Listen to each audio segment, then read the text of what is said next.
देखो नहीं, अभी नहीं, अभी नहीं। So students, today we are going to discuss very important topics of the medicine, that is the hypokalemia. देखो ये जो हाइपरकलीमिया और जो हाइपोकलीमिया है ना, इसमें से एमसीक्यूज आ जाते हैं, तो इसका आपने थोड़ा सा क्या रखना है। एमसीक्यूज नाम भी आए क्लिनिकली, ये वाले जो दो टॉपिक्स हैं काफी ज्यादा इंपॉर्टेंट है।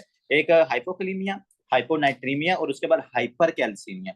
ये जो तीन टॉपिक्स है ना, ये बड़े इंपॉर्टेंट है, लेकिन बाकी हमने पढ़ने तो सारे हैं। ठीक है बच्चों, सबसे पहले सर हाइपोकलीमिया का मतलब क्या होता है, तो हमें इसकी नॉर्मल रेंज का ऑलरेडी पता है कि सर जो नॉर्मल रेंज होती है वो पोटेशियम की, that is a 3.5 to 5.0 milli equivalent per litre. ठीक है जी, मिली इक्विवेलेंट पर लीटर, ये है इसकी normal range.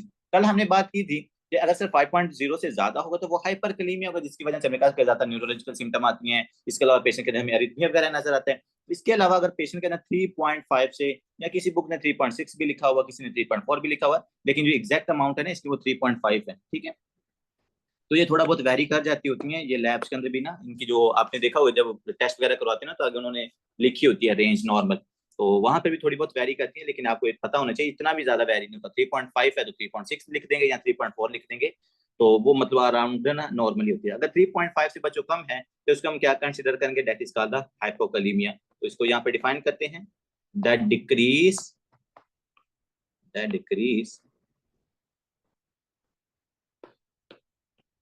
The decrease amount of potassium into blood circulation. और कितनी कम होनी चाहिए सर, 3.5 से। अगर पोटेशियम की अमाउंट कम है तो इसको हम कंसीडर करेंगे that is the hypokalaemia, milli equivalent per litre. अब नेक्स्ट बात करते हैं कि सर जो हमारे पास हाइपोकलीमिया है, लेट्स सपोज किसी पेशेंट के अंदर ब्लड सर्कुलेशन के अंदर जो पोटेशियम है उसकी अमाउंट कम हो रही है, तो इसके क्या क्या रीजन हो सकते हैं। मैंने आपको लास्ट टाइम भी बताया था बच्चों, आपने दो तीन चीजें याद रखनी है कि अगर मेरे पास पोटेशियम कम हो रहा है ना, यहाँ तो वो हमारे पास पोटेशियम की हो रही है ट्रांससेलुलर शिफ्टिंग, मतलब वो पोटेशियम सेल के अंदर जा रहा है किसी दूसरे फैक्टर की वजह से, या उस पोटेशियम की आपकी बॉडी से क्या हो रही है, लॉस हो रहा है। वो हमारे पास फीसिस के अंदर लॉस होता है थ्रू द जीआईटी ट्रैक, या हमारे पास यूरिन के अंदर लॉस हो सकता है। तो बच्चों ये तीन चीजें आपने क्या रखनी है, जनरली याद रखनी है। सबसे पहले पोटेशियम कम क्यों होता है sir, the main cause is the transcellular shifting, transcellular shifting. अब ट्रांस सेलुलर शिफ्टिंग का क्या मतलब है कि सर जो पोटाशियम होता है वो सेल के अंदर चला जाता है, शिफ्टिंग इनटू द सेल। और अगर ये सेल के अंदर पोटेशियम ज्यादा जा रहा है तो सर्कुलेशन के अंदर पोटेशियम कम हो जाएगा, जिसको हम क्या कहेंगे, दैट इज कॉल्ड हाइपोकलीमिया। दूसरी बात बच्चों कि हमारे पास जो पोटेशियम होता है वो सेल के अंदर क्यों जा रहा है, उसका कोई ना कोई रीजन होता है। तो सबसे पहले मैंने आपको लास्ट टाइम भी हाइपरकलीमिया के अंदर भी बताया था कि जो इंसुलिन है, इंसुलिन क्या करती है, आपके पोटेशियम को सेल के अंदर मतलब इंट्रा सेलुलर पोटेशियम शिफ्टिंग ये करवा देती है इंसुलिन ना, इसलिए तो हम हाइपरक्लीमिया वाले पेशेंट के अंदर इंसुलिन प्लस ग्लूकोज उसको देते हैं ताकि जो पोटेशियम है वो कम हो जाए। लेकिन अगर किसी पेशेंट को ज्यादा इंसुलिन दे दोगे तो उस पेशेंट के अंदर क्या हो सकता है, हाइपोकलीमिया हो सकता है। दूसरे नंबर पर अगर किसी पेशेंट के अंदर आप देते हो अल्बिट्रॉल, क्या करते हैं हम, किसी पेशेंट के अंदर अल्बिट्रॉल देते हैं, और अल्बिट्रॉल क्यों हम जो हमारे एस्मा वाले पेशेंट को देते हैं, ब्रोंकोडायलेटर होता है और ये बीटा 2 एगोनिस्ट रिसेप्टर है।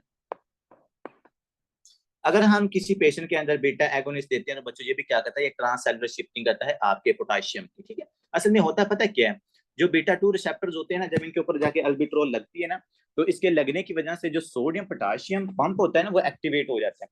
और आपको पता है जब भी सोडियम पोटेशियम जो पंप है वो एक्टिवेट होगा तो वो क्या करता होता है, वो सोडियम को बाहर फेंकता है और आपकी जो पोटेशियम होता है उसको सेल के अंदर ले जाता है।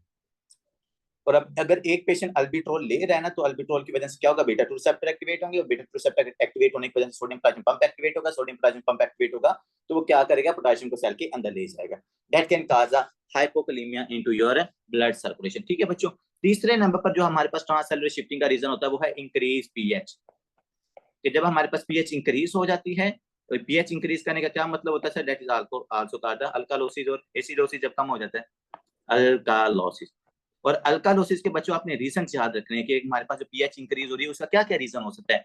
एक रीजन ये है कि अगर मेरे पास जो बाइकार्बोनेट्स है ना उनकी अमाउंट ज्यादा हो जाए, एक इसका रीजन ये हो सकता है। दूसरा रीजन जो सबसे ज्यादा कॉमन है वो है अगर हमारे पास हाइड्रोजन आयंस की कमी हो जाए। तो अगर आपके पास बाइकार्बोनेट ज्यादा हो जाए, या हाइड्रोजन आयंस की कमी हो जाए, या हमारे पास जो कार्बन डाइऑक्साइड है ना बच्चों उसकी कमी की वजह से भी जो पीएच है ना वो इंक्रीज होती है, डिक्रीज कार्बन डाइऑक्साइड।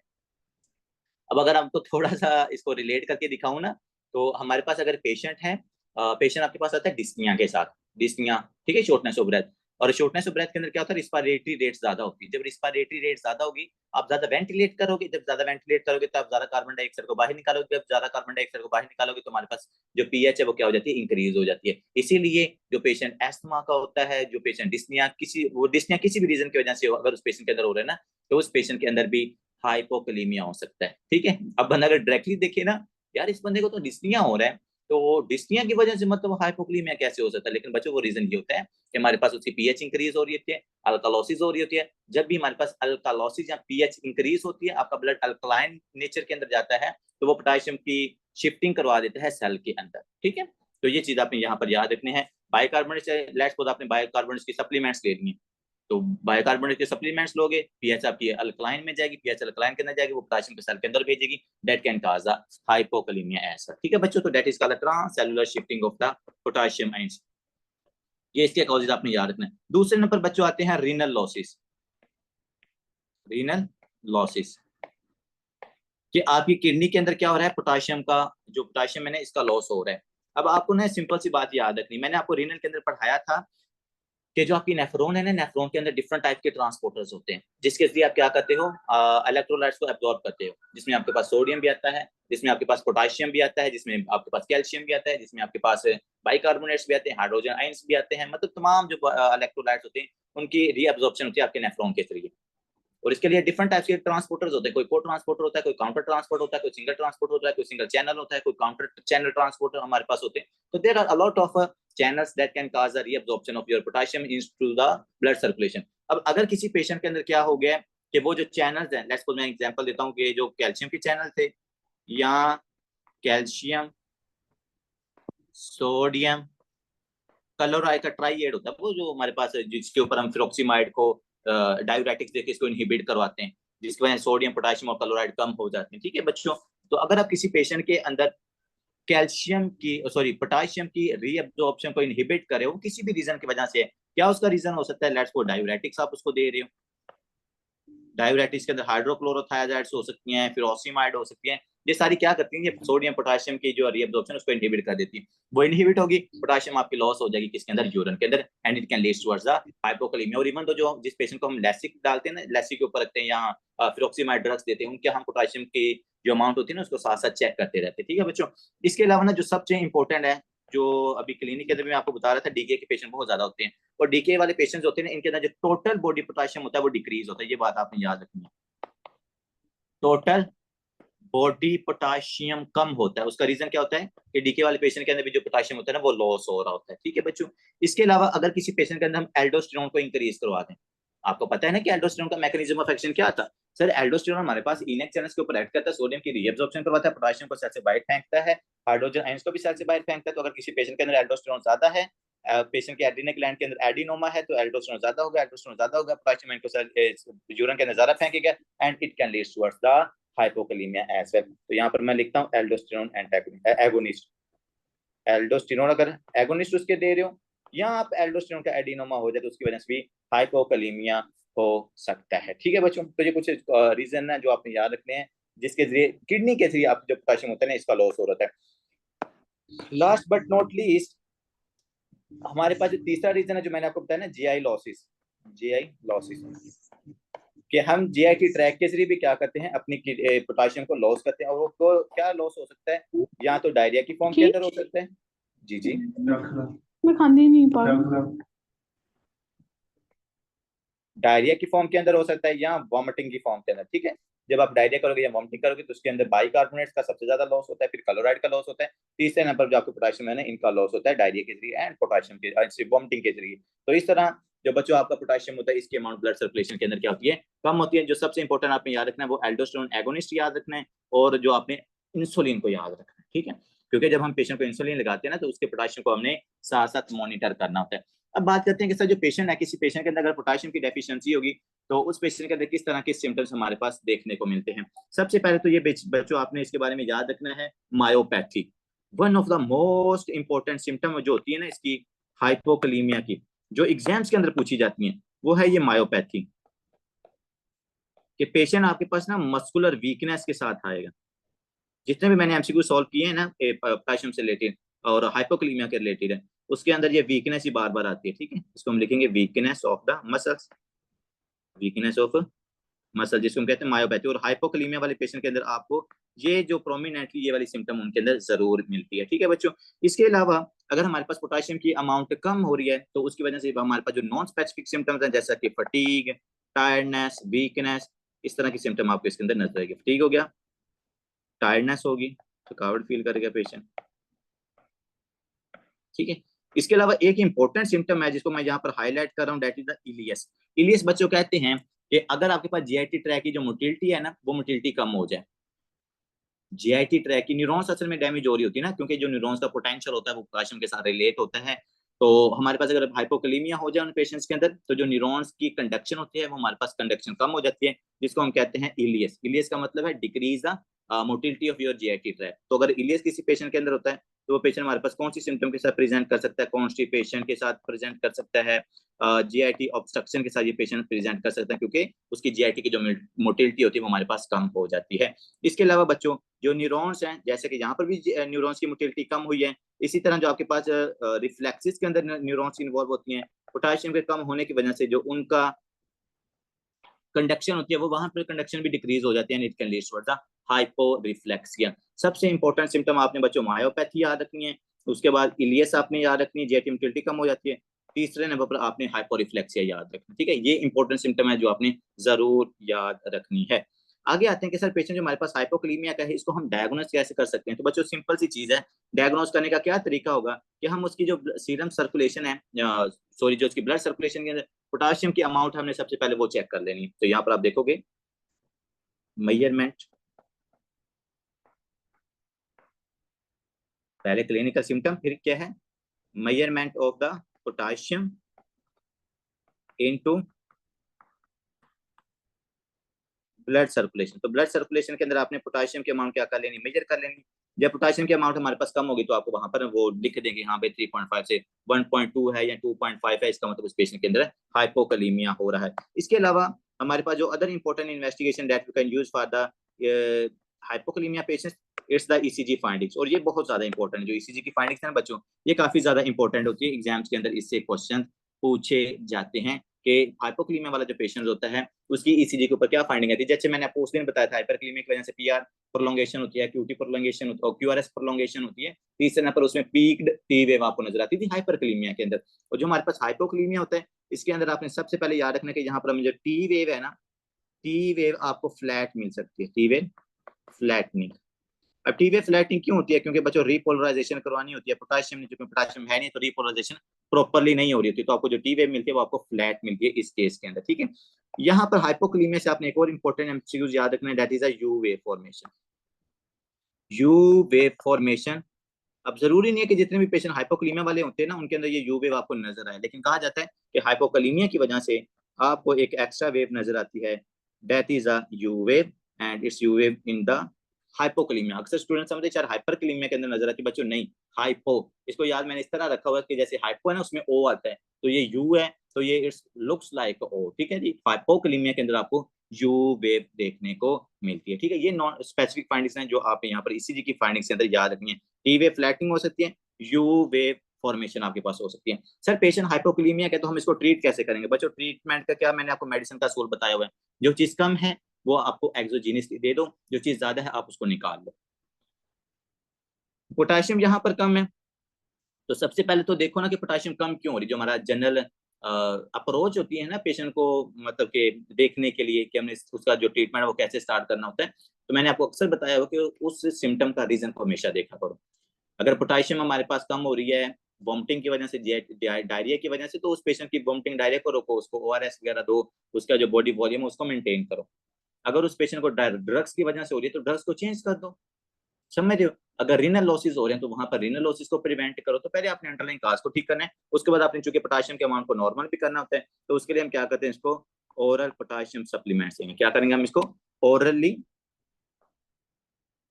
आपने इस पेशेंट को ओरली पोटेशियम देनी। अगर हमारे पास पोटेशियम की अमाउंट बहुत ज्यादा कम है, लेट्स सपोज मैं कहता हूं कि उस पेशेंट के अंदर ना 2.5 से पोटेशियम कम है, ये काफी ज्यादा सीवियर पोटेशियम कम होगी, लेस देन 2.5 से अगर पोटेशियम कम है तो आपने उसको आईवी पोटेशियम देनी है। क्या करना आपने बच्चों, IV पोटाशियम उस पेशेंट के अंदर देनी होती है। बाज़ औक़ात पता क्या किया जाता है हमारे पास अगर किसी पेशेंट के अंदर आपने पोटाशियम कम थी, आपने पहले उसको ओरली पोटाशियम दिया लेकिन ठीक नहीं हुआ। आपने उस पेशेंट के अंदर IV पोटाशियम दिया लेकिन स्टिल उस पेशेंट की जो पोटाशियम है ना वो मेंटेन नहीं होती।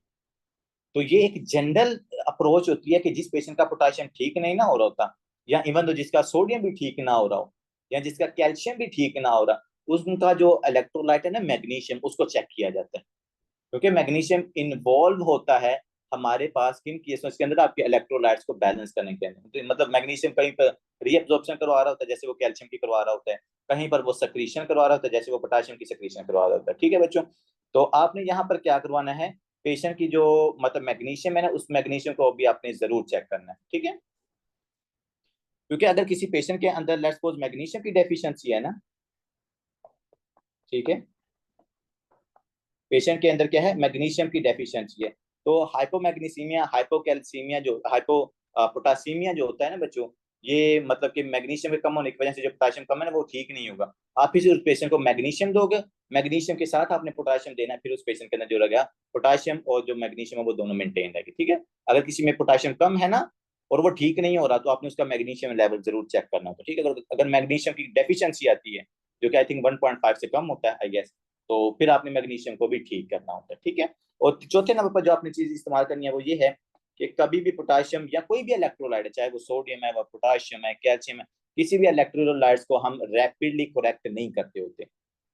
जैसे मैंने आपको सोडियम के अंदर बताया था 8 to 10 milli equivalent per day, इतना आपने सिर्फ इंक्रीज करवाना है।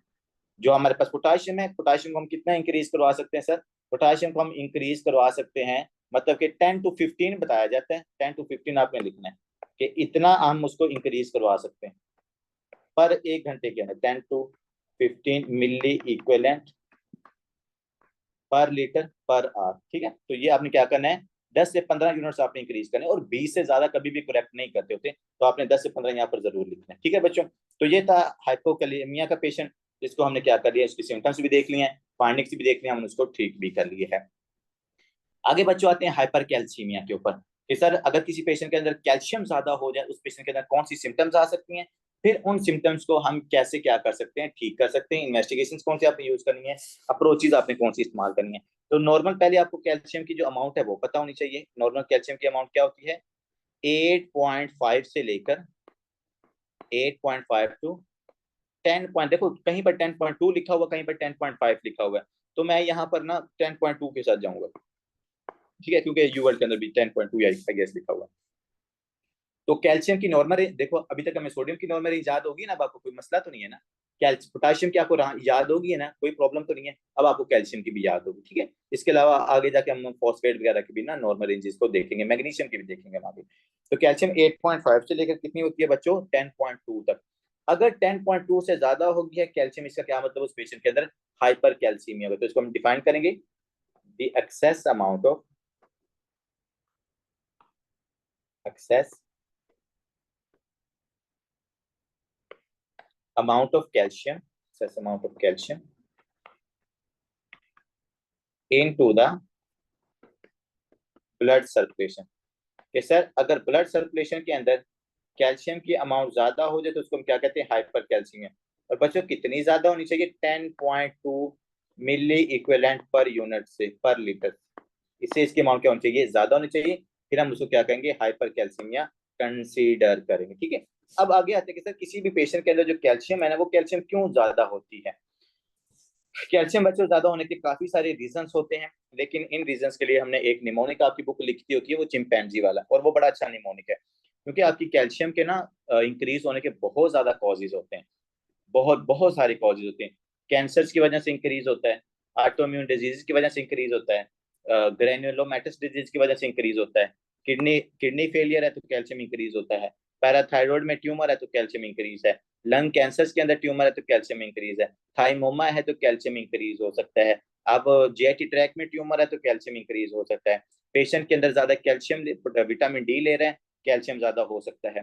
तो देखो बच्चे इसके ना बहुत सारे कॉजेज होते हैं कैल्शियम को इंक्रीज होने के, तो इसलिए हम क्या करेंगे, इसके निमोनिक से ही इसके कॉजेज को यहाँ पर याद रखेंगे। तो सर वो कौन कौन सा हमारे पास निमोनिक है, जरा वो निमोनिक आपको लिखवा दी, तो निमोनिक है चिंपैंजी। ठीक है, आपकी बुक में भी इसको लिखा हुआ है, चिंपैंजी, CHIM,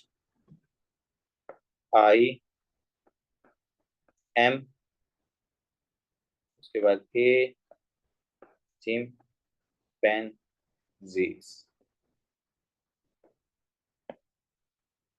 और आई गेस ये बहुत अच्छा निमोनिक है, ऐसे आपको इसकी सिम्टम याद रखनी है क्योंकि इसकी सिम्टम बच्चों मल्टीपल होती हैं। सबसे पहले सर हमारे पास आता है सी से आपने याद रखना है कि अगर कोई पेशेंट कैल्शियम के सप्लीमेंट्स दे रहे हैं, इसलिए बच्चों मैं ना अक्सर जो गर्ल्स ही होती हैं वो ज्यादा सप्लीमेंट्स का पूछती हैं, तो मैं उनको अक्सर रिकमेंड करता हूँ कि बच्चों अगर आप सप्लीमेंट्स वगैरह ले भी रहे हो ना, तो आप अपनी चीजों को मॉनिटर जरूर करना है। लेट्स आप तो उसके लिए एक ना सिंपल सी अप्रोच मैं कहता हूँ कि आप ना 30 दिन ले लो कोई भी सप्लीमेंट्स है, ठीक है, जैसे कि वो जी मैक्स हो गया, इस तरह के और भी काफी सारे ब्रांड्स हैं।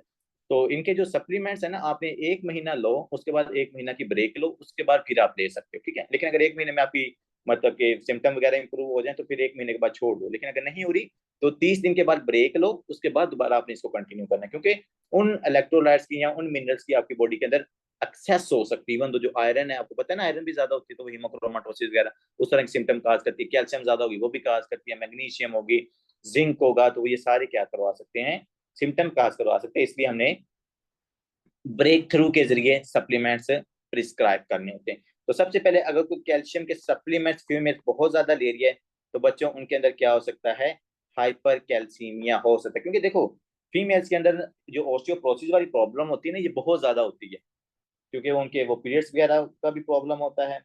मीनोपॉज के बाद भी हमारे पास ये बोन्स होती हैं वो ज्यादा वीक हो जाती हैं। इवन दो जो हमारे पास ये हार्मोनल चेंजेस होती है ना, वो भी फीमेल्स की जो ऑस्टियोपोरोसिस होती है ना उसको वो बड़ा मतलब के एग्जैजरेट कर देती हैं। तो इसलिए जो हमारे पास हाइपोकैल्सीमिया, असल में इनको प्रॉब्लम होती है हाइपोकैल्सीमिया की, कैल्शियम कम होता है, तो वो जब सप्लीमेंट्स ले रही होती है ना, तो सप्लीमेंट्स की वजह से वो जो कैल्शियम होता है ना वो ज्यादा हो जाता है और वो उनके अंदर हाइपर कैल्सीमिया काज करवा देता है, ठीक है। तो आपने इस चीज को जरा मॉनिटर करना है फीमेल्स में स्पेसिफिकली।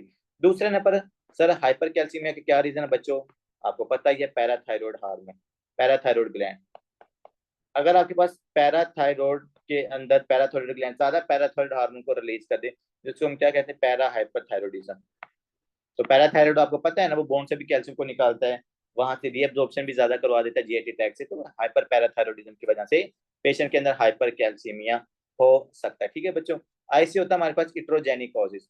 इट्रोजेनिक कॉजेज क्या होता है, क्या कोई बच्चा आपने किसी पेशेंट को सप्लीमेंट्स मतलब कि जो कैल्शियम है वो प्रिस्क्राइब कर दिया ज्यादा, या अगर किसी पेशेंट को हमने टीपीएन वगैरह जो टीपीएन के ऊपर डालते हैं ना, टीपीएन का मतलब होता है टोटल पेरेंटल न्यूट्रिएंट्स, ठीक है, मतलब वो आईवी न्यूट्रिएंट्स जिनको हम दे रहे होते हैं, तो उनके अंदर भी ये जो हमें हाइपर कैल्सीमिया वाली प्रॉब्लम है ना, ये बड़ी स्पेसिफिकली नजर आती है। तो इसके अंदर आपने इट्रोजेनिक के अंदर रखना है टीपीएन। टीपीएन का मतलब होता है टोटल पेरेंटल न्यूट्रिशन, ठीक है, जो आईवी न्यूट्रिएंट्स हम देते हैं। तो आईवी न्यूट्रिएंट्स दे रहे हो तो उनकी वजह से भी उनके अंदर कैल्शियम भी होगा, और कैल्शियम अगर ज्यादा टीपीएन ले रहे हैं तो कैल्शियम हमारे पास ज्यादा डिपॉजिट होकर हाइपर कैल्सीमिया काज करवा सकता है। इसके बाद आते हैं मिल्क अल्कली सिंड्रोम। बच्चों मिल्क अल्कली सिंड्रोम का मतलब होता है कि एक तो आप जब ज्यादा कैल्शियम ले रहे होते हो, और मिल्क अल्कली सिंड्रोम असल में आपको तब होता है जब कैल्शियम की ना एब्जॉर्प्शन जीआईटी ट्रैक से ज्यादा हो रही होती है।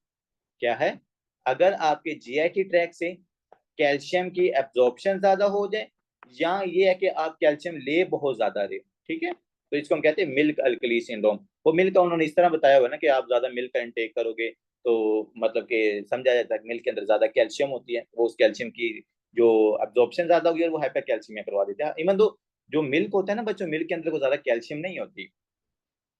ये अगर आप अपनी बात इस चीज को ना अपने माइंड के अंदर क्लियर कर लो, मिल्क के अंदर ज्यादा कैल्शियम नहीं होता।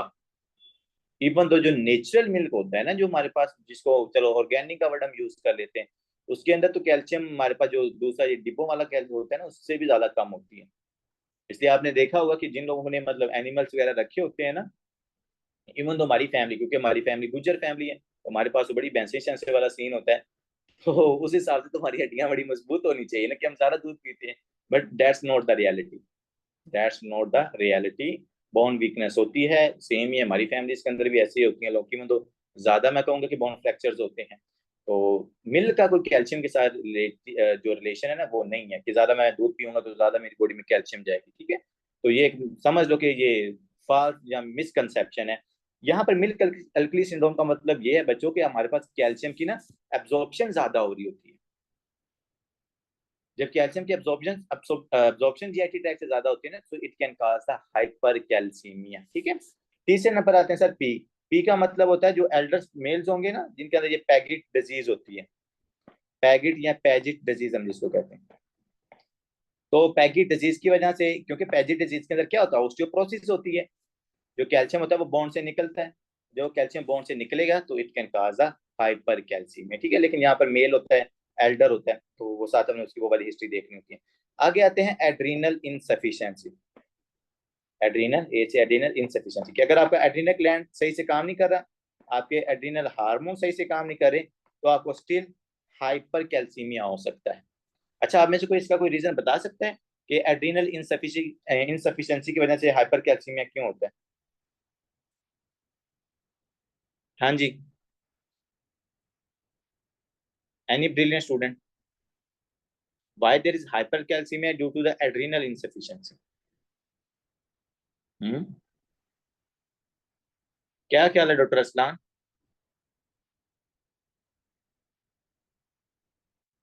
आवाज आ रही है मेरी?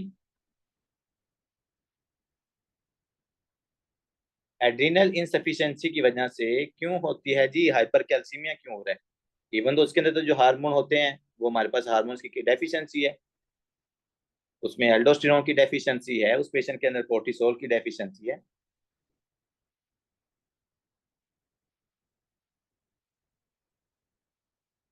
हाँ जी।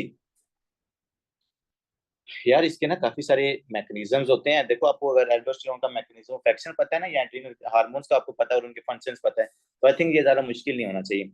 यहाँ पर हाइपर कैल्सीमिया का रीजन ये होता है कि आपके जो एड्रिनल हार्मोन्स है ना, जैसे कि एल्डोस्टेरोन, एल्डोस्टेरोन का क्या काम होता है? वो आपके पास सोडियम और वाटर की रीअब्जॉर्प्शन करवाता है। अगर आपके पास एड्रिनल एल्डोस्टेरोन की डेफिशिएंसी है, क्या सोडियम और वाटर की एब्जॉर्प्शन होगी? नहीं होगी। इसका मतलब है कि जो आपका ब्लड वॉल्यूम है ना, वो कम हो रहा है। क्या हो रहा है? आपके पास ब्लड वॉल्यूम कम हो रहा है। और अगर ब्लड वॉल्यूम आपके पास कम होगा, तो उसके कंपैरिजन के अंदर जो कैल्शियम है या जो हमारे पास सोडियम है, वो क्या हो जाती है? वो कम हो जाती है। ठीक है। तो यहाँ पर ब्लड वॉल्यूम कम हो रहा होता है, और उस ब्लड वॉल्यूम के कम होने की वजह से जो कैल्शियम होती है वो हमारे पास इंक्रीज हो जाती है। एक इसका रीजन ये होता है। दूसरा इसका रीजन पता क्या होता है? एक हम टॉपिक पढ़ेंगे रीनल के अंदर, ये जो हमारे पास आइंस होते हैं ना, इनकी एब्जॉर्प्शन और रीअब्जॉर्प्शन से लेकर।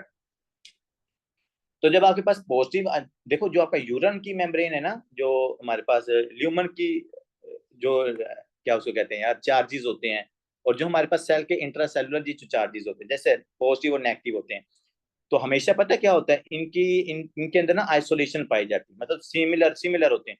जितने ल्यूमन के अंदर पॉजिटिव चार्जेस है ना, उतने आपके सेल के अंदर भी होंगे। जितने आपके पास सेल के अंदर नेगेटिव चार्जेस हैं, उतने हमारे पास ह्यूमन के अंदर नेगेटिव चार्जेस भी होते हैं। ठीक है। तो हमने उनकी जो पोलैरिटी होती है ना, उसको मेंटेन करके रखना होता है। एड्रेनल इनसफिशिएंसी की वजह से आप सोडियम को लॉस कर रहे हो, मतलब पॉजिटिव आयन की डेफिशिएंसी हो रही है इनर सर्कुलेशन के अंदर, सेल के अंदर। तो फिर सेल क्या करता है? वो कैल्शियम की रीएब्जॉर्प्शन को बढ़ा देता है, क्योंकि वो सोडियम के जो पॉजिटिव आयन है ना, उन पॉजिटिव आयन की एब्जॉर्प्शन नहीं हो रही होती। जब उनकी रीएब्जॉर्प्शन नहीं होती, तो उस सेल ने तो क्या करना, उसने तो पॉजिटिव आयन अपने कंप्लीट करने हैं, तो फिर वो उसके कंपैरिजन में कैल्शियम की रीएब्जॉर्प्शन को इंक्रीज करवा देता है। That can cause the hyper calcaemia. ठीक है। आगे आते हैं सर कैंसर्स, जो हमारे पास न्यूप्लाज्म है। स्मॉल सेल लंग कार्सिनोमा हो गया, इवन तो जो स्क्यूमस सेल कार्सिनोमा है ना, स्पेसिफिकली वो यहाँ पे लिख लें आप, ब्रेस्ट कार्सिनोमा लिख लें।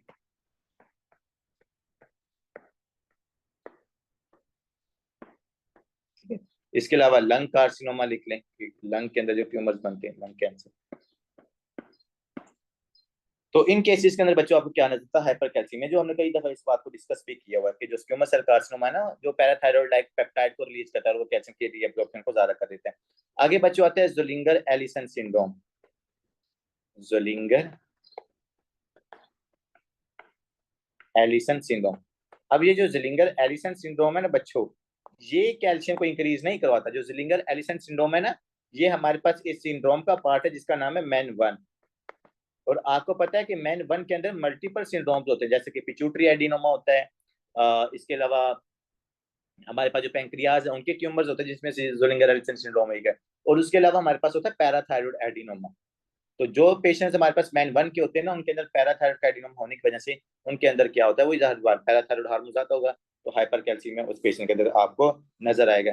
इसके अलावा बच्चों सप्लीमेंट्स की फिर बात आ गई है कि अगर आप एक्सेस अमाउंट के अंदर क्या लोगे, विटामिन डी लोगे या विटामिन ए लोगे, ठीक है, इन दोनों की वजह से जो कैल्शियम होती है इसकी अमाउंट इंक्रीज होती है। और लास्ट पे आता है सार्कोडोसिस, जो कि एक ग्रैन्युलोमैटस डिजीज हमने पढ़ा था ना।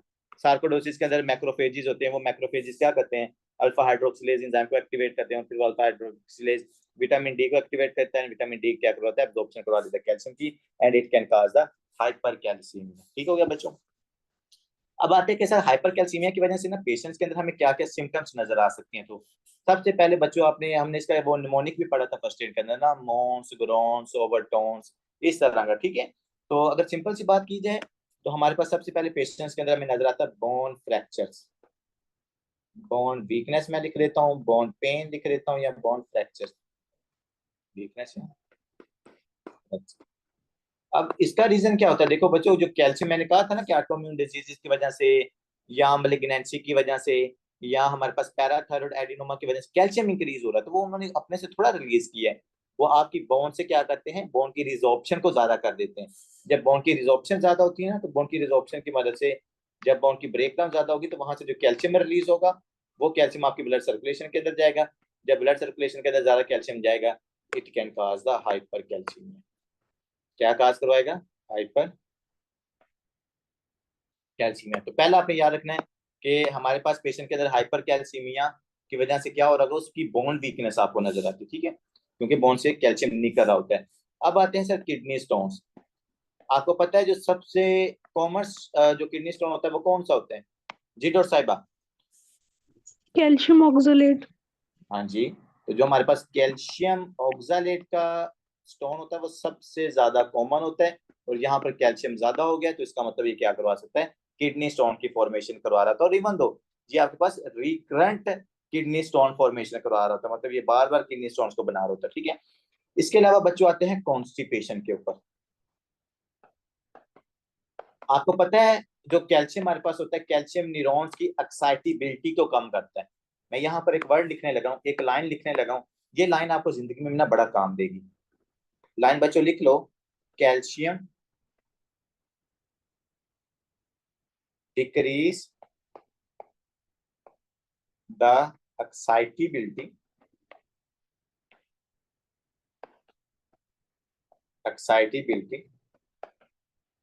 Of neurons. कि बच्चे जो न्यूरॉन्स एक्टिवेट होती है ना, तो ये जो हमारे पास कैल्शियम होता है ना, उनकी एक्साइटेबिलिटी को कम करता है। देखो बच्चों, अगर मेरे बॉडी के अंदर कैल्शियम की कमी होगी ना, तो मेरी न्यूरॉन्स क्या कर जाएंगी, उनकी एक्साइटेबिलिटी कम नहीं होगी, न्यूरॉन्स ज्यादा एक्साइटेड हो जाएंगी। अगर न्यूरॉन्स ज्यादा एक्साइटेड होंगी तो क्या करवाएंगी, tremors, depression, anxiety, GIT motility increase, क्योंकि न्यूरॉन्स को जो उनकी औकात में रखा होता है ना, वो कैल्शियम ने रखा होता है। तो इसलिए मैंने यहाँ पर टर्म लिखी है, calcium decrease the excitability of neurons, कि न्यूरॉन्स को ज्यादा एक्साइटेड नहीं होने देता, क्योंकि अगर न्यूरॉन्स ज्यादा एक्साइटेड होंगे तो वो ट्रिमर्स जैसी सिम्टम काज करवाएंगी, सीजर्स जैसी सिम्टम काज करवाएंगी। अब एक बंदे के अंदर भाईजान हो ही कैल्शियम ज्यादा आ रहा है, अगर कैल्शियम ज्यादा होगा तो इसका मतलब न्यूरॉन्स की एक्साइटेबिलिटी भी ज्यादा कम होगी। अगर न्यूरॉन्स की एक्साइटेबिलिटी ज्यादा कम हो जाएगी, इसका मतलब वो न्यूरॉन्स ही इनहिबिट हो जाएंगे। अगर न्यूरॉन्स इनहिबिट हो जाएंगे आपकी वो जीआईटी ट्रैक की, तो पेशेंट की जीआईटी की मोटिलिटी कम होगी, और उसके अंदर आपको क्या नजर आएगा, कॉन्स्टिपेशन आपको नजर आएगा, ठीक है। इसके अलावा जो सेंट्रल नर्वस सिस्टम की न्यूरॉन्स हैं, जब उनकी एक्साइटेबिलिटी कम होगी तो पेशेंट के अंदर क्या होगा, मतलब फटीग है, टायर्डनेस, कंफ्यूजन, इस तरह की सिम्टम हमें नजर आएगी। यहाँ पर कंफ्यूजन, मेंटल स्टेटस चेंजेस, ये आपको सिम्टम हाइपर कैल्सीमिया की वजह से क्या है, नजर आती होती, ठीक है बच्चों। बोन फ्रैक्चर्स आपने याद रखना है, किडनी स्टोन्स आपने याद रखना है, उसके बाद जो मैंने आपको बताया है कॉन्स्टिपेशन, और जो हमारे पास फटीग, कंफ्यूजन, ये वाली सिम्टम आपको इन पेशेंट्स के अंदर क्या है, नजर आती होती है, ठीक है बच्चों। ये है इसकी स्पेसिफिक सिम्टम हाइपर कैल्सीमिया की। अब आगे आते हैं कि सर मैंने हाइपर कैल्सीमिया वाला पेशेंट है, इसको मैंने डायग्नोज कैसे करना था। तो सिंपल सी बात है, डायग्नोज करने के लिए आप क्या करोगे कि जो आपके पास फ्री कैल्शियम होती है ना, फ्री कैल्शियम, आपने फ्री कैल्शियम को मेजर करना होता है, नॉट के बाउंड कैल्शियम को। फ्री कैल्शियम के लिए हम एक और टर्म यूज करते हैं, दैट इज आयोनाइज कैल्शियम। आपने आयोनाइज कैल्शियम को क्या करना है, ब्लड सर्कुलेशन के अंदर चेक करना है, और अगर वो हमारे पास 8.5 से कम है तो हाइपोकैल्सीमिया है, अगर 10.2 से ज्यादा है तो उसका मतलब उस पेशेंट के अंदर हाइपर कैल्सीमिया प्रेजेंट होगा, ठीक है बच्चों। अब यहाँ पर बात खत्म नहीं होती, आपने ना कुछ और इलेक्ट्रोलाइट्स को भी क्या करना है, चेक करना है, कुछ और हार्मोन्स को भी आपने चेक करना है, जैसा कि आपने एल्ब्यूमिन को चेक करना है। कैल्शियम और बच्चों एल्ब्यूमिन का आपस में बहुत गहरा ताल्लुक है, क्योंकि जो 42 या 45% है आपकी फर्स्ट एड के अंदर लिखा हुआ है कि इतने परसेंट जो कैल्शियम होती है ना वो आपके एल्ब्यूमिन के साथ बाउंड होती है।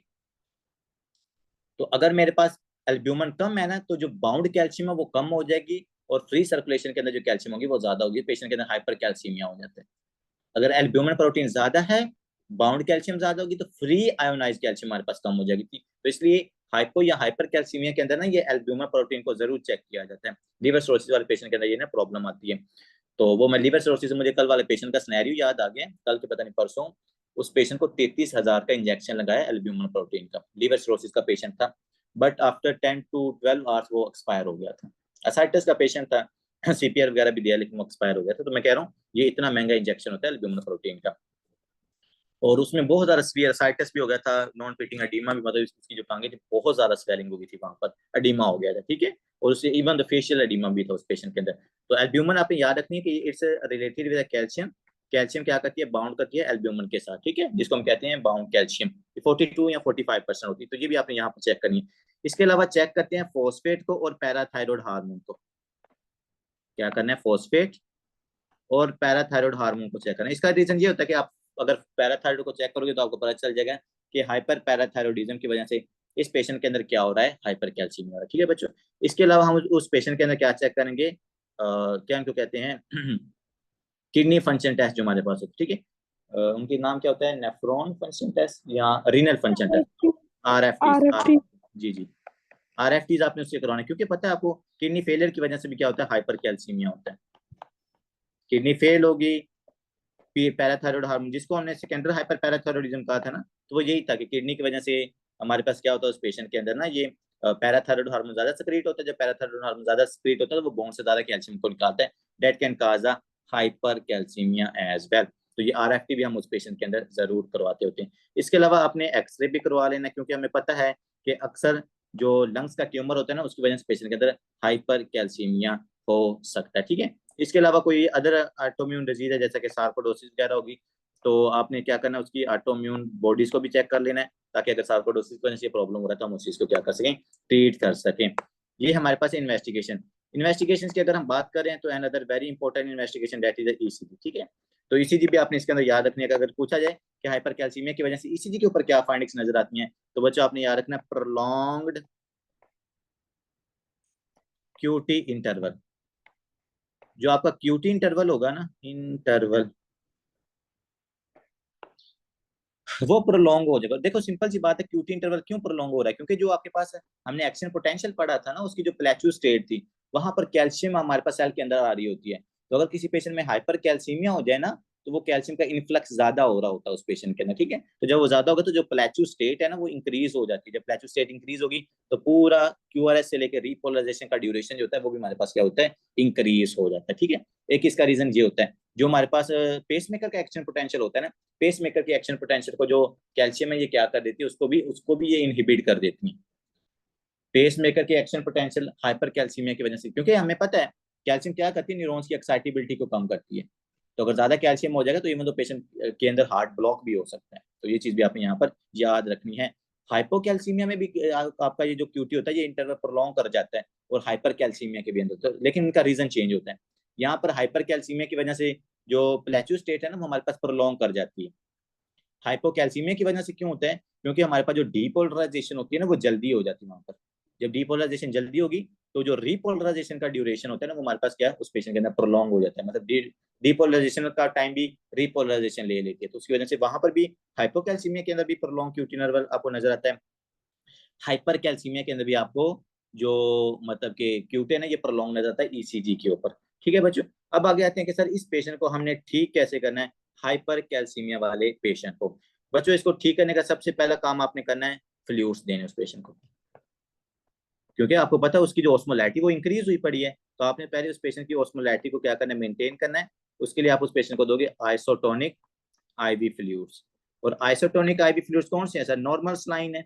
तो हमने उस पेशेंट को, हाइपर कैल्सीमिया वाले पेशेंट को नॉर्मल सलाइन देना है, ठीक है, ताकि उसकी ऑस्मोलैरिटी भी मेंटेन हो और उस पेशेंट के अंदर जो कैल्शियम की अमाउंट है वो हमारे पास क्या है, डिक्रीज हो। क्योंकि देखो अगर आप बॉडी वॉल्यूम इंक्रीज करोगे ना तो रीनल के अंदर कैल्शियम का लॉस भी ज्यादा होगा, और जब रीनल के अंदर कैल्शियम का लॉस ज्यादा होगा तो हमारे पास उस पेशेंट के अंदर ब्लड सर्कुलेशन में कैल्शियम कम होगी और पेशेंट हमारे पास ठीक होता जाएगा, हाइपर कैल्सीमिया वाला पेशेंट। ठीक है, लेकिन अगर ऐसे काम नहीं चल रहा, उस पेशेंट के अंदर बच्चों अगर मतलब क्रोनिक किडनी फेलियर की वजह से हाइपर कैल्सीमिया हो रहा है, तो आप उसकी क्या करोगे, डायलिसिस करोगे या रीनल ट्रांसप्लांटेशन करोगे। तो यहाँ पर अगर किडनी की वजह से कोई प्रॉब्लम आ रहा है तो आपने उसकी रीनल ट्रांसप्लांटेशन करवानी।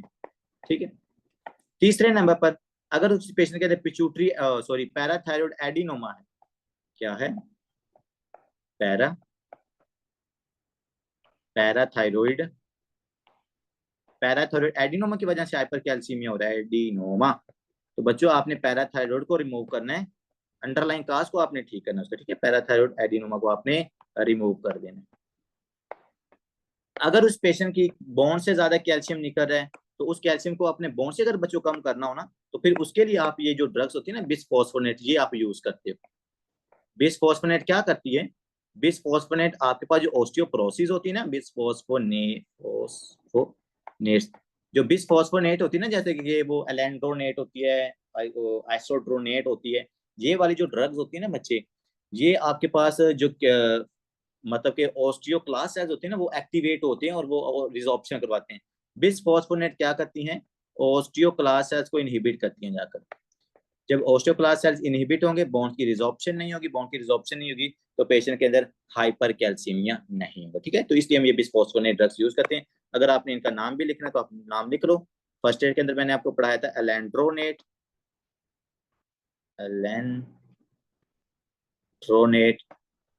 और आएस्ट्रोनेट। ठीक है, इस जिनके लास्ट पे ये ड्रोनेट आता है वो बिसफॉस्फोनेट्स ही होती हैं, और इनके बहुत ज्यादा इस्तेमाल है फीमेल्स के अंदर, इनको काफी ज्यादा यूज किया जाता है मिनोपॉज के बाद। अगर पेशेंट के अंदर ऑटोइम्यून डिजीज या हमारे पास ग्रेनुलोमाइटिस डिजीज की वजह से हाइपरकैल्सीमिया हो रहा है, फिर उनके अंदर आपने स्टीरॉइड्स यूज करने हैं। वो स्टीरॉइड्स क्या करेंगे, इन्फ्लामेशन वगैरह को कम करेंगे, ग्रेनुलोमास को कम करेंगे, तो इस वजह से पेशेंट हमारे पास क्या हो जाएगा, ट्रीट हो जाएगा हाइपरकैल्सीमिया वाला। ठीक है बच्चों, अब आगे आते हैं कि सर पेशेंट के अंदर अगर हाइपोकैल्सीमिया हो जाए, सबसे पहले तो कैल्शियम की अमाउंट नॉर्मल क्या है सर, 8.5 से लेकर 10.2 तक। ठीक है, मैं बार बार इसलिए रखता हूँ कि ताकि बच्चों आपको याद ही हो जाए। तो अगर हमारे पास द डिक्रीज अमाउंट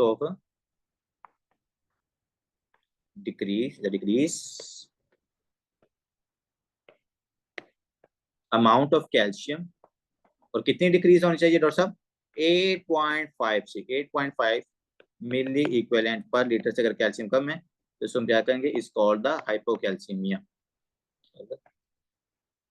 हाइपोकैल्सीमिया। अब देखो ये बड़ा इजी है इसको याद रखना कि किसी पेशेंट के अंदर जो कैल्शियम है ना वो कम क्यों हो रही है। देखो बच्चों, कैल्शियम को इंक्रीज कौन करवाता है, आपका पैराथायरॉयड हार्मोन।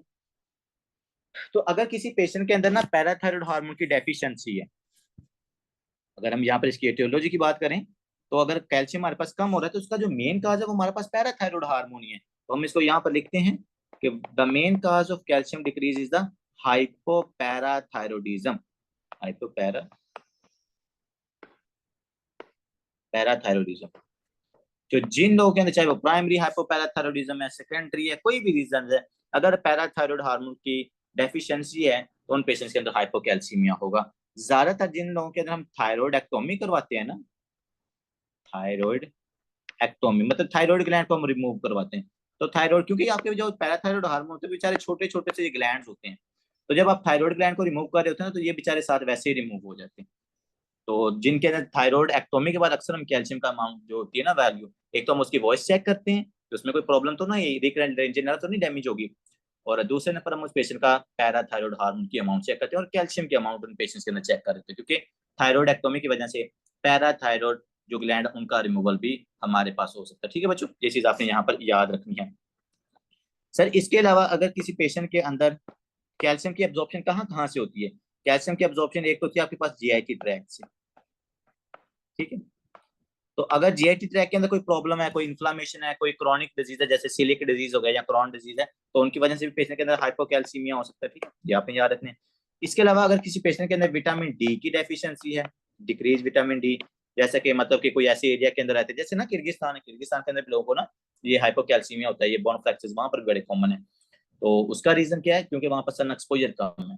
चलो एक्सपोजर कम है, विटामिन डी एक्टिवेट नहीं होगा, डीएक्टिवेट नहीं होगा तो हमारे पास कैल्शियम की एब्जॉर्प्शन नहीं कराएगा जीआईटी ट्रैक से, and it can cause the hypocalcaemia. ठीक है, अगर बच्चे, और ये ज्यादातर कॉमन है वुमेन्स के अंदर, फीमेल के अंदर ये ज्यादा कॉमन, जो आपके पास होते हैं ना चिल्ड्रन, बच्चे, अगर बच्चों के अंदर हाइपोकैल्सीमिया हो रहा है ना, तो उसका जो सबसे मेन काज होता है बच्चों को, होता है डी जॉर्ज सिंड्रोम। हाँ जी मैडम, क्या होता है D George syndrome? What is D George syndrome? Any brilliant student, क्या होता है डी जॉर्ज सिंड्रोम? हाँ जी बताओ जल्दी जल्दी।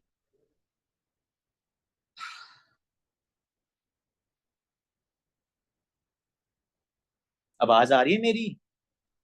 सर पढ़ा था पर याद नहीं आ रहा। मैडम याद तो रखना, यही तो मसला है सर। ये पढ़ा ही नहीं है। और डी सर जॉर्ज जी वो सिंड्रोम जिसमें 70 दफा पढ़ा है। कैच 22 वो जिसका जिसमें निमोनिक मैंने 7500 दफा बताया है। सर जी वो जिसमें वो नेजल प्लेट होता है। वही ना, कैच 22 इसका निमोनिक ने हमने लिखा था। Catch, 22 syndrome. हाँ कैच 22। और सी से मैंने कहा था कार्डिक 20 क्लेफ्ट पैलेट है, ए से एबनॉर्मल फेसिस है, टी से थाइमस है, एच से हाइपोकैल्सीमिया है। तो कैच 22 वाले पेशेंट के अंदर पैराथायरॉइड ग्लैंड आपका बनता ही नहीं है सही से। ठीक है, पैराथायरॉइड ग्लैंड नहीं बनेगा, और ये बच्चों के अंदर होता है, तुम्हारे पास कैल्शियम की रिजॉर्प्शन नहीं होगी, और पेशेंट के अंदर जो कैल्शियम होता है वो कम हो जाता है। ठीक है बच्चों, ये चीज आपने यहाँ पर याद रखनी है। इसके अलावा अगर किसी पेशेंट के अंदर पैंक्रियाटाइटिस है, क्या पेशेंट के अंदर पैंक्रियाटाइटिस है, और पैंक्रियाटाइटिस की वजह से क्या होगा, पैंक्रियाटिक हार्मोन्स होते हैं, और पैंक्रियाटिस जो एंजाइम्स और हार्मोन्स होते हैं ना, वो कैल्शियम की एब्जॉर्प्शन में हेल्प करते हैं। तो अगर पैंक्रियाटाइटिस है तो वो हार्मोन्स एंजाइम रिलीज नहीं होंगे, and they can cause the hypocalcaemia. इसके अलावा विटामिन डी मैंने आपको बता दिया। सबसे इंपॉर्टेंट जो अभी मैं दो चीजें लिखने लगा हूँ, एक तो हमारे पास है चिलेशन। ये चिलेशन मुझे उस दिन बताया था उसने, मतलब पता तो मुझे था, लेकिन उसने बताया कि इतना ज्यादा इंपॉर्टेंट है कि जिन लोगों को हम बार बार ब्लड दे रहे होते हैं ना, उनके अंदर ये चिलेशन का बड़ा कॉमन चीज होती है। चिलेशन का बच्चों मतलब ये होता है कि जो हमारे पास ब्लड सर्कुलेशन के अंदर होते हैं ना, हम सिट्रेट को डालते हैं वहां पर, ताकि ना वो जो रेड ब्लड सेल्स है ना, उनके आपस में क्लॉटिंग वगैरह ना हो। अब ये जो सिट्रेट होता है ना, citrate loves to bind with the calcium. Citrate क्या करता है, सिट्रेट जो हमारे पास ब्लड के अंदर प्रेजेंट होता है, ये कैल्शियम को अपने साथ बाइंड करवा लेता है, और बाइंड करवा के ब्लड सर्कुलेशन से रिमूव करवा देता है। ठीक है, तो अगर बार बार आपका पास ब्लड ट्रांसफ्यूजन हो रही है, उसके अंदर ये सिट्रेट होगा, सिट्रेट कैल्शियम को बाइंड करेगा, तो पेशेंट के अंदर हाइपोकैल्सीमिया हो सकता है। ठीक है, ये चीज आपने यहाँ पे याद रखना है। इसके अलावा बच्चों हाइपोमैग्नीसीमिया, ठीक है, और ये मैंने हाइपोमैग्नीसीमिया कैसे रिलेट करता है कैल्शियम के अंदर, बहुत बहुत डिटेल के अंदर बताया था फर्स्ट एड के अंदर। सिंपल बात याद रखनी है, कैल्शियम की एब्जॉर्प्शन के अंदर या पैराथायरॉइड हार्मोन की सक्रीशन के अंदर मैग्नीशियम इन्वॉल्व होता है। अगर मैग्नीशियम कम है, पैराथायरॉइड हार्मोन रिलीज नहीं होगा, पैराथायरॉइड हार्मोन रिलीज नहीं होगा, तो पेशेंट के अंदर क्या होगा, हाइपोकैल्सीमिया होगा। ठीक है बच्चों, तो ये चीज आपने यहाँ पर याद रखनी है। इसलिए मैंने आपको बताया था कि जो मैग्नीशियम है ये बहुत ज्यादा इन्वॉल्व होता है आपके इलेक्ट्रोलाइट्स के डिसबैलेंस के अंदर, क्योंकि ये उनकी मेंटेनेंस के अंदर इन्वॉल्व होता है। तो अगर इसकी डेफिशिएंसी होगी तो ये क्या करेगा, उनकी मतलब कि इलेक्ट्रोलाइट्स को भी ये डिसबैलेंस कर सकता है। ठीक है, तो इसको जरूर चेक किया जाता है हाइपोकैलीमिया के अंदर, एंड हाइपरकैल्सीमिया और हाइपोकैल्सीमिया के अंदर। ठीक है, अब आगे आते हैं कि सर पेशेंट हमारे पास हाइपोकैल्सीमिया के, तो इसके अंदर क्या क्या सिम्टम प्रेजेंट होंगे, मैंने आपको ऑलरेडी बता दिया। Calcium decrease the excitability of neurons. तो अगर आपके पास कैल्शियम, जैसे ऊपर कैल्शियम ज्यादा था तो वो न्यूरॉन्स को ज्यादा मतलब इनहिबिट कर रहा था, तो पेशेंट के अंदर कॉन्स्टिपेशन वगैरह की सिम्टम आ रही थी। अगर यहाँ पर हमारे पास कैल्शियम हो गया है कम, कैल्शियम कम है, तो अब जो न्यूरॉन्स हैं, न्यूरॉन्स की जो एक्साइटेबिलिटी है, न्यूरॉन्स की जो एक्साइटेबिलिटी है, ये एक्साइटेबिलिटी हमारे पास क्या हो जाएगी, अब ज्यादा हो जाएगी। अब न्यूरॉन्स हमारे पास अनकंट्रोल्ड हो जाएंगी। जब न्यूरॉन्स आपकी एक्साइटेबिलिटी ज्यादा हो जाएगी, इनकी स्टिमुलेशन ज्यादा हो जाएगी, ज्यादा न्यूरॉन्स आपके पास एक्टिवेट हो जाएंगी, तो फिर न्यूरॉन्स क्या करेंगी, न्यूरॉन्स आपके बच्चे मसल्स को एक्टिवेट करेंगी। तो जब मसल आपके पास एक्टिवेट होंगे तो पेशेंट के अंदर हमें कैसी सिम्टम आएंगे सर, टेटनी, मसल की जो कंस्ट्रिक्शन होती है, जो टेटनस होता है, और टेटनी मतलब, टेटनी का मतलब होता है टेम्परेरी मस्कुलर कंस्ट्रिक्शंस, इसको मैं से चलो कह लेते हैं। तो ये जो मस्कुलर कंस्ट्रिक्शन है, यहाँ पर हम लिखते हैं मस्कुलर कॉन्ट्रैक्शन। तो ये मस्कुलर कॉन्ट्रैक्शन क्यों हो रही है, क्योंकि न्यूरॉन हमारे पास ओवर एक्साइटेड होगी। जब ओवर एक्साइटेड होगी तो वो आपके पास मसल को एक्टिवेट करेगी, जो मसल एक्टिवेट होगा तो क्या करवा देगा हमारे पास टेटनस, जहाँ टेटनी, टेटनस और होता है, जो हमारे पास टेटनी है, टेटनी का मतलब मस्कुलर कॉन्ट्रैक्शन। ठीक है बच्चों, इसके अलावा अगर हमारे पास जो मसल है जेटी, इसके रिस्पायरेटरी सिस्टम के, अगर वो मसल्स एक्टिवेट होंगे तो वो हमारे पास क्या करेंगे, रिस्पायरेटरी रेट को इंक्रीज कर देते हैं, जिसको हम कहते हैं कि हमारे पास जो पेशेंट है हाइपोकैल्सीमिया का, इसके अंदर हमें डिस्निया, शॉर्टनेस ऑफ ब्रेथ भी नजर आती है। इसके अलावा इन पेशेंट्स के अंदर हमें नमनेस, जैसा कि पेरी ओरल, मतलब ये जो आपके पास लिप्स के साइड वाला ओरिगन है, इसको हम कहते हैं पेरी ओरल कैविटी के साथ वाला, इन एरियाज के अंदर आपको क्या नजर आती है, पैरेस्थीसिस, या जिसको हम कहते हैं नमनेस। यहाँ पर आपको नमनेस फील होगी, और ये सिम्टम काफी ज्यादा लिखा जाता है। पेरी ओरल पैरेस्थीसिया का वर्ड यूज करते हैं, या पेरी ओरल नमनेस का वर्ड यूज करता है, ये हाइपोकैल्सीमिया वाले पेशेंट्स के अंदर नजर आता है। इसके अलावा बच्चों आपने लिखना है ट्रीमर्स। अब इस पेशेंट के अंदर ट्रीमर्स क्यों हो रहे हैं, वही ना, न्यूरॉन ज्यादा एक्टिवेट होंगे तुम्हारे पास, वो ज्यादा आपके पास आगे मसल्स को एक्टिवेट करेंगे, and muscle can cause the constrictions and the over excitability of the neurons can cause the tremors as well. अब यहाँ पर बच्चों ये तो हमारे पास होगी सिम्टम, न्यूरॉन ज्यादा कैल्शियम कम है, न्यूरॉन्स एक्साइटेड होंगे, टेटनी हो गया, उसके बाद हमारे पास डिस्निया, पेरिओरल नमनेस हो गया, ट्रीमर्स सबसे इंपॉर्टेंट है टेटनी और ट्रीमर्स। ठीक हो गया। अब अगर ये ट्रीमर्स आपको बहुत सारे पेशेंट्स के अंदर नजर आते हैं, तो जिनके अंदर अगर आपको ट्रीमर्स नजर आ रहे हैं ना, कोई और रीजन नहीं है, तो आपने उनका कैल्शियम जरूर चेक करना है। यहाँ पर फिजिकल एग्जामिनेशन आपने उस पेशेंट का करना है। फिजिकल एग्जामिनेशन के ऊपर आपने देखनी है दो चीजें, जो हमने फर्स्ट एड के अंदर भी पढ़ा था। एक आपने देखना है चिवोस्टिक साइन, क्या देखना है, चिवोस्टिक साइन उस पेशेंट का चेक करना है, और दूसरे नंबर आपने उसका चेक करना है ट्रोशियो साइन।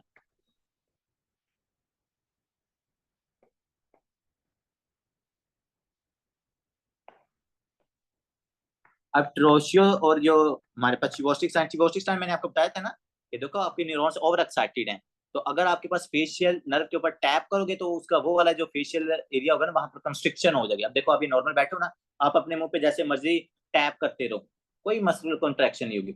लेकिन अगर आप हाइपोकैल्सीमिया वाले पेशेंट की ये टैप करोगे ना, तो उसके अंदर आपको नजर आएगा कि वो वाली जो एरिया है ना उसके फेस का, वहां पर आपको कंस्ट्रिक्शन नजर आएगी। ठीक है, जिसको हम फेशियल स्पैज्म भी कहते हैं। ट्रोशियो साइन क्या है, हमारे पास जो ब्लड प्रेशर मेजर करने के लिए आप काल्फ इस्तेमाल करते हैं ना ऊपर, वो काल्फ से आपने क्या करना है, क्योंकि वो प्रेशर डालते हैं ना यहाँ पर आपके पास बाजू के ऊपर, जब प्रेशर डालेगा तो आपके पास ब्लड सर्कुलेशन को कम कर देता है नीचे वाले एरिया के अंदर।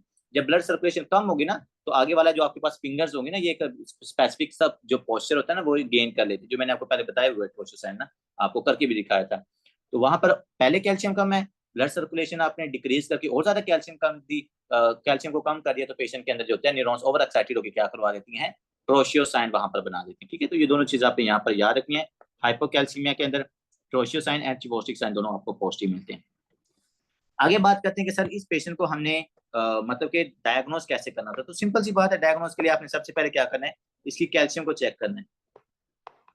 मैंने कहा दो टाइप्स की कैल्शियम होती है, एक हमारे पास होती है बाउंड कैल्शियम, और दूसरी हमारे पास होती है आयोनाइज या फ्री कैल्शियम। तो हमेशा जो चेक की जाती है ना, वो आयोनाइज कैल्शियम को चेक किया जाएगा। ठीक है बच्चों, और अगर आयोनाइज कैल्शियम हमारे पास 8.5 से कम है, 8.5 मिली इक्विवेलेंट से कम है, इसका मतलब उस पेशेंट के अंदर क्या होगा, हाइपोकैल्सीमिया होगा। ठीक है, पहले आपने कैल्शियम चेक कर लिया। दूसरा कैल्शियम क्यों कम हो गया है, तो उसके लिए आपने क्या करना है, उस पेशेंट का पैराथायरॉयड हार्मोन की अमाउंट चेक करनी है। क्योंकि यहाँ पर अगर आपको पैराथायरॉयड हार्मोन कम मिलेगा, इसका मतलब है कि पैराथायरॉयड हार्मोन के कम होने की वजह से इस पेशेंट के अंदर क्या हो रहा था, हाइपोकैल्सीमिया हो रहा था। तो यहाँ पर हम डिक्रीज पैराथायरॉयड हार्मोन को यहाँ पर लिख लेते हैं। ठीक है बच्चों, इसके अलावा तीसरे नंबर पर जो आपने चीज चेक करनी है वो है मैग्नीशियम। क्या करनी है आपने, मैग्नीशियम आपने चेक करनी है, क्योंकि हमें पता है कि जो मैग्नीशियम होती है ये क्या करती है, ये कैल्शियम की एब्जॉर्प्शन में आपको हेल्प करती है। तो अगर किसी पेशेंट के अंदर, मैं यहाँ पर वर्ड यूज करूंगा माइल्ड, किसी पेशेंट के अंदर माइल्ड हाइपोमैग्नीसीमिया होता है, मतलब थोड़ी मैग्नीशियम कम है, माइल्ड हाइपो मैग्नीसीमिया है, तो उन पेशेंट्स के अंदर भी आपको क्या नजर आता है, हाइपोकैल्सीमिया नजर आता है। क्योंकि जो मैग्नीशियम होता है ये पैराथायरॉयड हार्मोन को रिलीज करने में आपको हेल्प करता है। तो अगर मैग्नीशियम कम होगा, लेकिन अगर देखो बहुत ज्यादा जब मैग्नीशियम कम हो जाता है ना, तो आपकी बुक ने भी इसको लिखा था, जब सीवियर हाइपोमैग्नीसीमिया होता है ना, तो उसकी वजह से कैल्शियम ठीक हो जाता है। उसका रीजन भी हमने वहां पर डिस्कस किया होता है। लेकिन यहाँ पर आपने तीन चीजें चेक करनी है, कैल्शियम, पैराथायरॉयड एंड आपने उस पेशेंट का मैग्नीशियम चेक करनी है, ठीक है। चौथे नंबर पर आपने देखना है कि यार इस पेशेंट की कोई रिसेंटली थायरॉयडेक्टोमी वगैरह तो नहीं हुई, क्योंकि अगर थायरॉयडेक्टोमी हुई तो आपको वैसे ही पता चल जाएगा कि थायरॉयडेक्टोमी की वजह से पैराथायरॉयड हार्मोन इसका उठ गया है और उसकी वजह से इस पेशेंट के अंदर हाइपोकैल्सीमिया की क्या है सिम्टम्स आ रही हैं। 5वें नंबर पर बच्चों आपने इसका विटामिन डी चेक कर लेना, क्योंकि आपको पता है विटामिन डी की वजह से भी क्या हो सकता है पेशेंट के अंदर है, अगर विटामिन डी की कमी है तो उसकी वजह से भी हाइपोकैल्सीमिया हो सकता है इस पेशेंट के अंदर, ठीक है। लास्ट बट नॉट लीस्ट, अगर किसी पेशेंट के अंदर हमने इस पेशेंट को ट्रीट कैसे करना है, ठीक है सर, वो ईसीजी की फाइंडिंग मैंने शायद आपको लिखवाई नहीं, ईसीजी की फाइंडिंग आपको मैंने ऑलरेडी ऊपर बता दी थी। यहाँ पर भी क्या होगा, क्यूटी प्रोलोंगेशन होगी, क्यूटी प्रोलोंगेशन होगी।